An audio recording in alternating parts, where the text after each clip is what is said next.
So the renaming of this Vara Prithvi as Kurukshetra, all these things happen towards the late Ṛgvedic period. So these are not captured in the Ṛgveda. And finally it got captured in the later text like Mahabharata. And even in Ramayana, it is mentioned. So that is one reason we have to consider Ramayana as a text later to the King Kuru. Because Ramayana also mentioned Kuru Jangala. Kuru Jangala also named after Kuru. Kurukshetra is also named after Kuru. So in the Ramayana, you have a narrative where Vasishtha sent. Vasishtha means one another member of the Vasishtha lineage, not to be confused with the Vasishtha who was the priest of Sudas. So this Vasishtha was this later Vasishtha was the priest of Dasharatha. So he sent, after death of Dasharatha, he sent messengers to Keikaya Janapata to bring back Bharata from Keikaya to Ayodhya for making him the king, because Rama has left to forest. So when they were traveling, they traveled along Kuruchandala, basically. Even they traveled through Panchala. Panchala also is a later to the Ṛgveda, because the Panchala confederation formed after in the towards late Ṛgvedic period. So everything indicates Ramayana to be a late Ṛgvedic history. This is another point. So all these things you get from this Ṛgvedic pattern. So I have mentioned now Trishu Bharatas. The other Bharatas, basically, they are the ancestors of the Pandavas and Kauravas. Then Parthava, they are basically the Anava lineage, which we later called Daitya Danavas, or as the Asuras. This line is Asura line. And you have Trikshagu line, where you have the kings like Purukasa and Prasapasyu, who are great friends of Samvarana, etc. And last, very least, the Haihaya lineage is also there, with kings like Sharyada, and in some Itihasa is mapped as Sunahatra is mapped as the Sharyada descendant, but otherwise he is also mapped as a descendant of Bharadwaja. So it's a kind of a confusing lineage here. But you have Vitahavya, and then Kritsamada, another composer, Ṛgvedic composer of the second mandala of Ṛgveda. All these people are part of this lineage. So this is overall my talk in this session, and allowing to us to introduce to the different kings. So and maybe there are few more kings, because we don't very clear. Clear lineage is not mentioned here. There are kings like Vaya, Turviti, Suvitriya, Sukarata, etc. in the Ṛgveda. You have Turvayana and Tabiti, the Satyu. Like some isolated kings are there. Then towards the late Ṛgvedic period, you have so many such kings like the Vashanti, Purushanti, Rutusravas, Rushama, Maria, Adrigu, Ashwamedha, etc.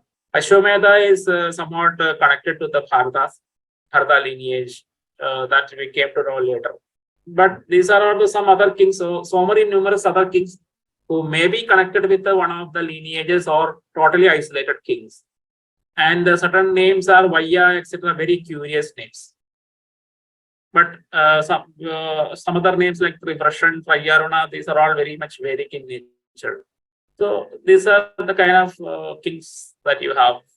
I think I have touched upon most all the major kings mentioned in the this particular pattern in patronage.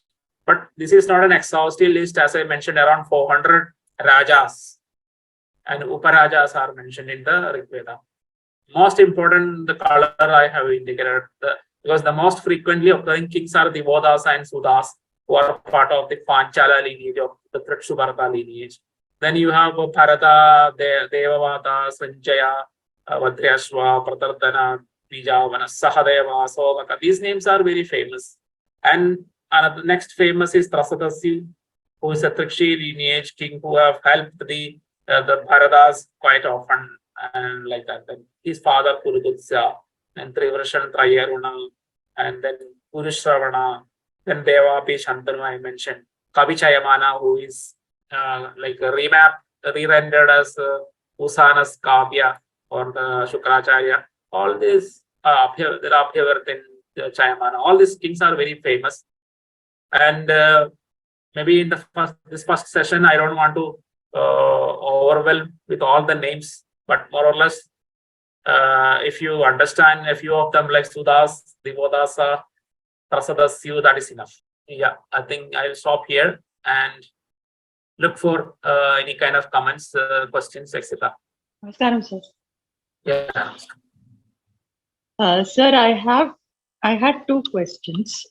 Yeah. One is basic question like why Rigveda was considered the most important other than the other three Vedas. That's one. Okay. Yeah. And question number two is in today's world also we have so many rituals, and particularly Brahmins have rituals for the ancestors, a Shraddam. And during that ritual, they used to choose a Veda.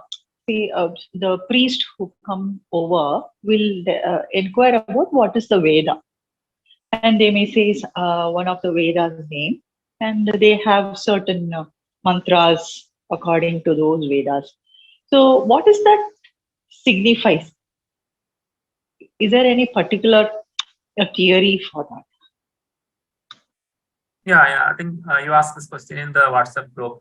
So, Yes, sir. Veda. So the thing is, you have heard about the Veda Vyasa dividing the Vedas into four, and like then the Rig Veda, Yajur Veda, Samaveda, Atharvaveda, everything. But so basically, it is actually only the partially. It's somewhat correct, but there are a lot of details into it. For example, initially it was only Rig Veda basically. So that is also considered as the undivided Veda, but the name Rig Veda was not there, right?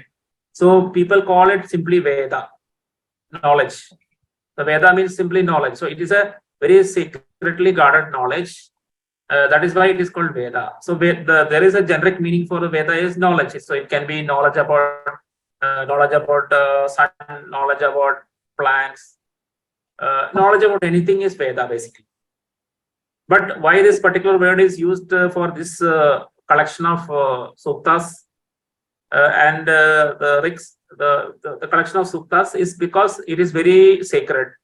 Though people, the composers who composed it, this collection of suktas considered it's very important that it has to be memorized and transmitted generation by generation using oral transmission methods and preservation methods, using Vritta, that is Chandas and everything.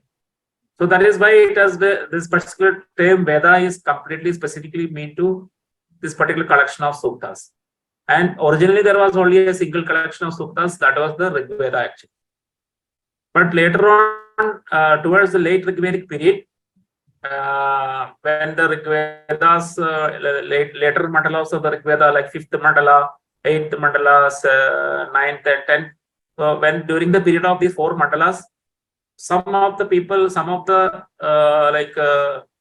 people of the society, that is the sukta reciters, started focusing on the ritual aspect of the suktas. So they were started. So initially, the Rig Veda is means, but the word Rig, it is just for it's like for recitation actually. So you recite it in your mind or in front of when during a gathering of so many rishis under the patronage of a king, they will conduct a yajna, and in that yajna the suktas are recited. So that is the Rig. But later it started becoming Yaj. That is whenever yajna, big yajna started happening.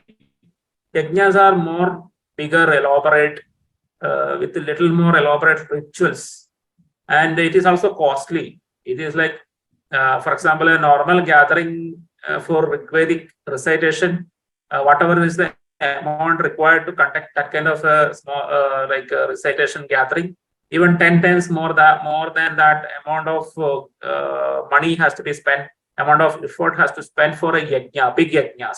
So the Ṛgvedic, some suktas started getting specialized for this yajnas. That is a Yajur Veda.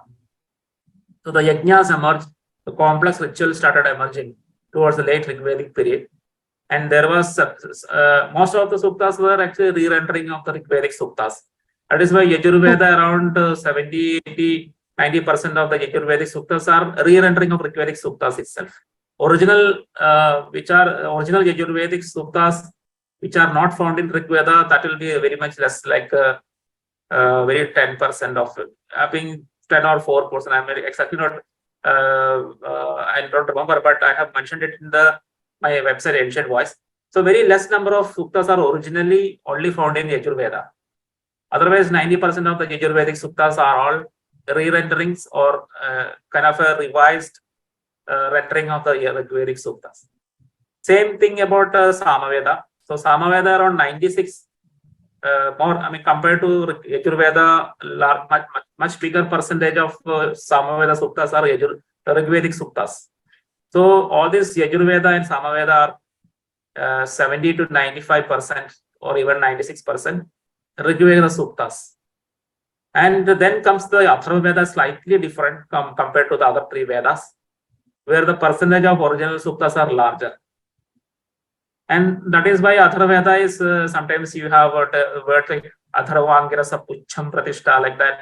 Some Sanskrit terms are there. So Atharva is considered a little bit separate, but not so separate. But there are some traditional Brahmanas who will recite the Rigveda, Yajurveda, and Samaveda, but they don't recite Atharvaveda, because some distancing has happened for Atharvaveda. Because compared to Yajurveda and Samaveda, there are a lot of original suktas in Atharvaveda which are not found in Rigveda. But still, even in Atharvaveda, we have suktas from Rigveda. So all the four Vedas are related, but compared to the other three, Atharvaveda is like slightly separated out because of some reason. Now, this is the answer to your second question. So as this tradition emerged, and this all happened after the late Ṛgvedic period, people started specializing. So Brahmanas, who some of them focus only on Rigveda, so they are Rigvedis, and some focused on Rigveda and Yajurveda, they are Dvivedis, or Rigveda and Samaveda. So two Vedas, so they are Dvivedis. Three Vedas like Rig, Sama, and Yajur. Three Vedas, those people who consider three Vedas important, then become Trivedis. And anybody who consider all the four Vedas as very important, they are Chaturvedis. So like that, some specializations and came out. That is how this association with a particular Veda started emerging.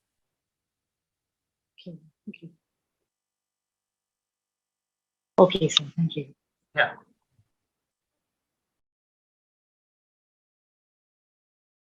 Any other question related to the kings or the lineages like Trikshi, Tritsu?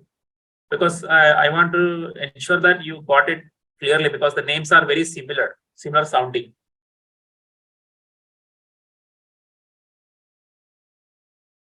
Sir, I don't have a question right now because I was not able to attend the lecture because I just came late. But hopefully, can I just pose a question in the group whenever I see the recording, if there is? Yeah, yes, you can ask your question in WhatsApp. And if you are missing the class, you can also look at the book. So we are more or less following the same number sequence of the chapters, but it will not be always the case, because sometimes one chapter we think about separating into two sessions. But currently the sessions and the chapter number are same. So you can, this is the third session, so you can go through the first, second, then third chapter, and then you will be able to follow the next session. Okay, sir. Thank you. Yes, Suryavamshi and Chandravamshi. Yeah, right. So in the lineage chart, for example, I will just again put that start here. If I'm sharing.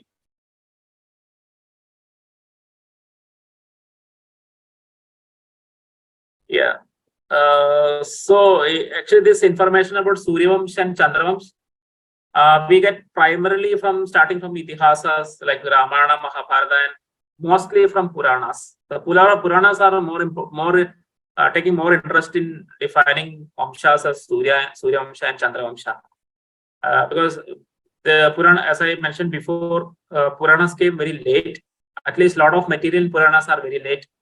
Or whatever Puranas we read now, in those Puranas, whatever materials, 70% of them are very late compared to the Itihasas and the Vedas. So in the Puranic period, the Surya Vamsha, Chandra Vamsha become very much dominant, that kind of division. But in Rigveda, there is nothing mentioned as Surya Vamshi or Chandra Vamshi. Even in Mahabharata and Ramayana, it's very rarely, like out of 100,000 verses, once or twice only it will be mentioned. So that particular tradition emerged later. But even then, it makes perfect sense, because Ikshwaku is considered as a founder of this Surya. The Surya Vamshi is considered Ikshwaku as one of the ancestors, and Ikshwaku is considered as like a daughter of Manu, and Manu is coming from Vivaswat, who is Surya. So that is the lineage. This is Vivaswat's son Manu, Manu's son Ikshwaku, Ikshwaku's descendants. They are the Surya Vamshi. And from Manu's daughter is Ila. So typically, like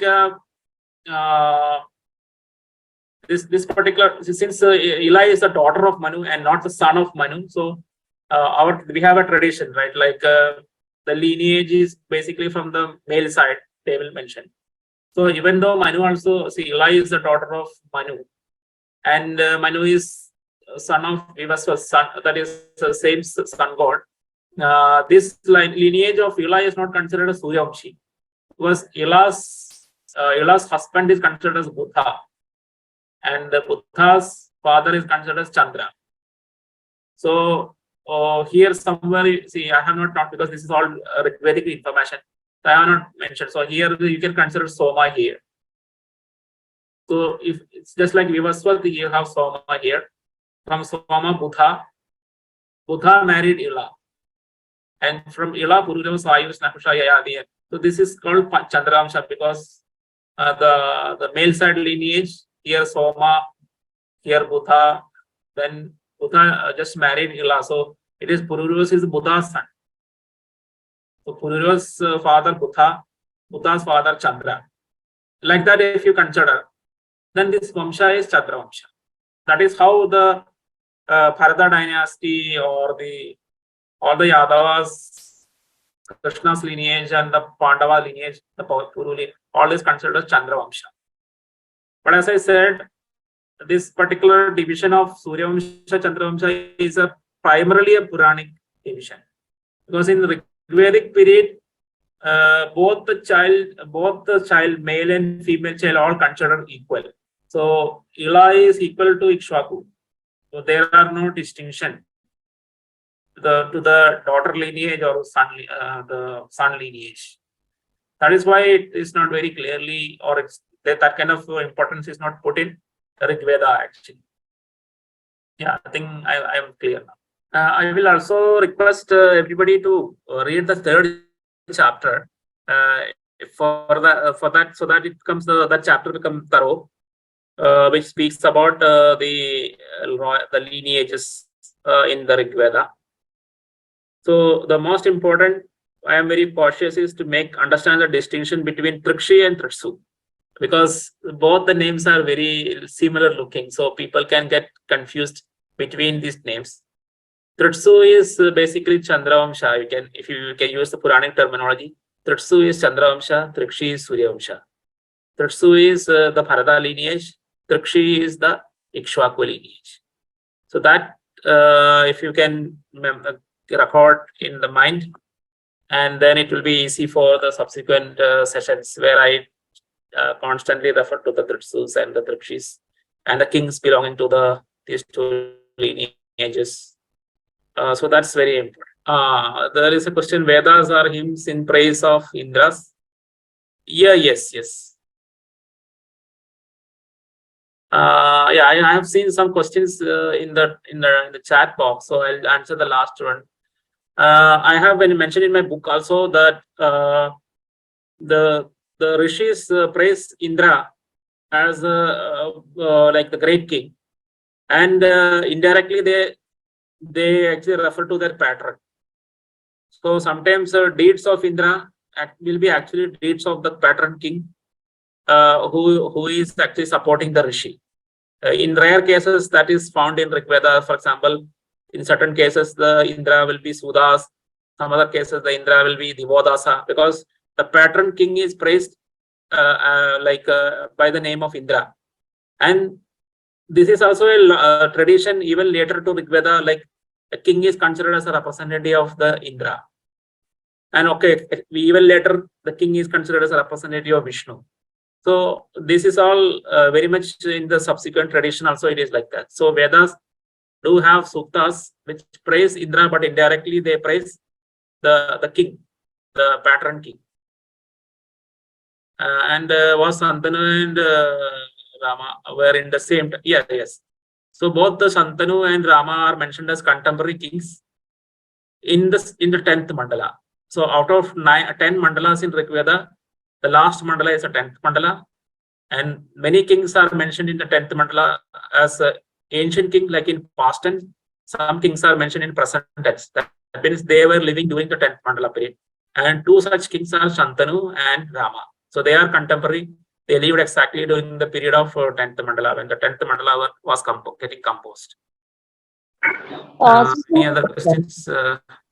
Sir, I just had one question that, sir, Vishnu is mentioned very less in Rigved.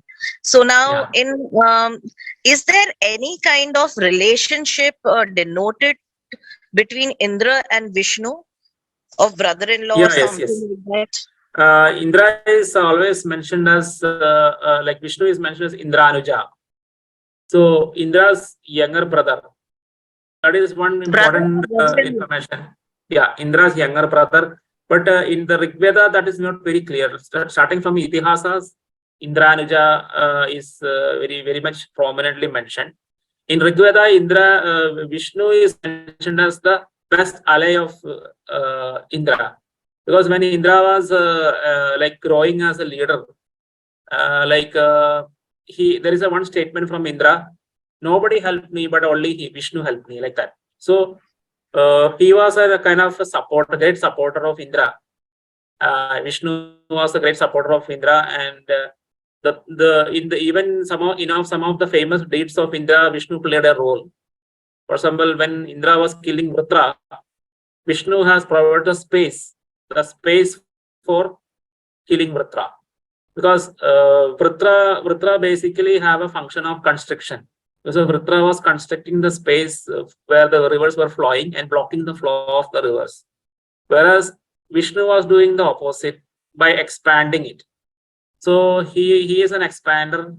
Vritra is a constrictor, and naturally Indra wants Vritra to be defeated. So Indra got the support of Vishnu, who is the expander. So Vishnu, the meaning of the word wish is to expand. So Vishnu is an expander, and Vritra is the direct opposite. That is, he is a constrictor. So he is constrict the rivers, or like a snake, he will constrict. He will constrict. So that is the kind of two different aspects of Vritra and Vishnu and Indra. Right, so thank you. That really helps. Just to continue with that question, is there any kind of relationship between Indra and Bhrigu, or descendants of Bhrigu, maybe Shukra or anyone else? Yeah, yes. For example, the Bhargavas were originally associated with the Anavas, who were the Daitya-Danavas. So you can say the Bhrigus were originally opposed to Indra, and they were actively supporting opposition to Indra. But these are all more or less in the early Ṛgvedic period. And you can somewhat in them from the middle Ṛgvedic period onwards, you can see a big shift, a great shift in the Bhrigu lineage. Some of the Bhrigu started associating with the Indra worshipping Bharatas. So you can say the Bhrigu clan split into two parts.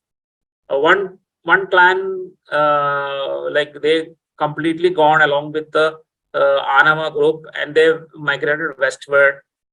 They went into Iran and then finally to Armenia, and from there to some parts of the Europe. So this is the lineage. For example, there's a Phrygian lineage. Phrygians are there in Armenia and Turkey, And you have some Irish clans who have means that goddesses like Freya. Freya is an example. Then Bridget is another goddess, Irish goddess. So these are all indicate that Irish people were actually descendants of the Brigu clan who went westwards. And in Armenia and Turkey, you have a Phrygian clan who are also a part of the ancient Brigu lineage who went westwards along with the Anavas. There is a Daitya Anavas, they went westwards. And all the Iranians and the Greeks, Albanians, Armenians, Europeans, and Germanic people, all are considered as having a cultural descendancy from this group of Brigus and Anavas. And now I will tell about the second part of the Brigu lineage. They got associated, they returned back, they migrated up to Sindhu River and then returned back, just like Samvarna and others. They returned back and they started living along with the Bharata kings. And the Shukracharya are all part of that lineage actually. Shukracharya not directly the Kavi Chayamana, but Shukracharya is kind of defined based on the Kavi Chayamana king. So Shukracharya and so many other Brigus started associating with the Bharata's people and started living in within India itself. They are the Bhargavas, the Indian Bhargavas. So like Jamadagni, Parshurama, all the people are actually the Bhargavas who decided to live inside India itself. Even Panini, Valmiki were all Brigu clan Bhargavas, right, sir? Yes, there are different theories about Panini, of course, but about Valmiki, there are mentioned like one part of it is like Valmiki is a robber clan, but even then, because we don't know, right? There's a connection, ancestry connection with Bhargavas, but there is another thing. He is an independent robber clan, that is who got he got slowly converted or get associated with the Vedic civilization, and then this is a great transformation. So Valmiki as a robber slowly get transformed initiated into Vedas, and he became a great Kavi, great poet, and then other Valmiki Ramayana. So there are about Valmiki's ancestry, there are two theories. One is he is a Bhargava, another one is he is purely a robber. Robber means belonging to that tribe. And later on get transformed into a rishi. Right, sir. Last question to this was that, do you think Lakshmi was a Bhargava married to Vishnu? Yes. See, about Lakshmi I mentioned in my third book, the Geography of Mahabharata. So Lakshmi is a goddess basically, right? So there is a kind of lot of connection with Inanna, that is a Sumerian goddess.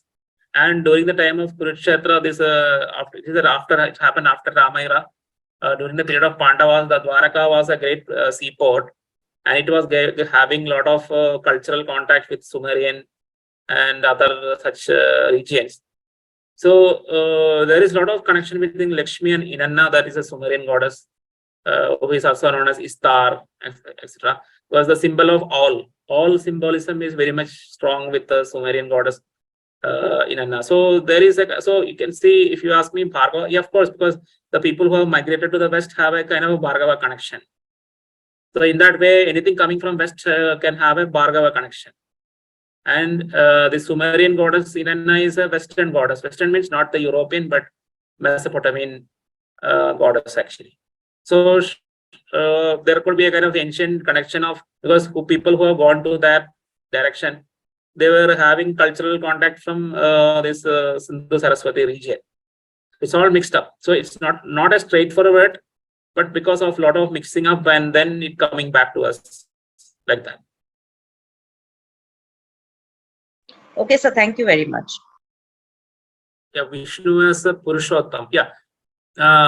Vishnu is, there is no direct mention of Vishnu as Purusha. You are referring to the Purusha Sukta. So Purusha Sukta, when it emerged in the 10th mandala of the Ṛgveda, it was not connected to any particular Devata. But later on, in the later interpretation of the Purusha Sukta, it is associated with Vishnu, because the Purusha Sukta, after the few suktas directly coming from Ṛgveda, more suktas are added, especially in the Yajurveda version of the Purusha Sukta. It is more or less even more connected with Vishnu compared to the Ṛgvedic original Sukta. Because it's mentioned Sahasra Sirsham Devam Vishwaksham Vishwasambhavam, like that, and then it praises the Vishnu actually in the last stages of the Purusha Sukta. The Sukta directly praise Vishnu. So you can say very later, like immediately after the Ṛgvedic Purusha Sukta, soon the Sukta got associated with Vishnu. Now, Shayol, let us wind up with the Shanti mantras. Om Lokah Samastah Sukhino Bhavantu. Lokah Samastah Sukhino Bhavantu. Lokah Samastah Sukhino Bhavantu. Om Shanti Shanti Shanti. Om Shri Gurubhyo Namah. Hari Om.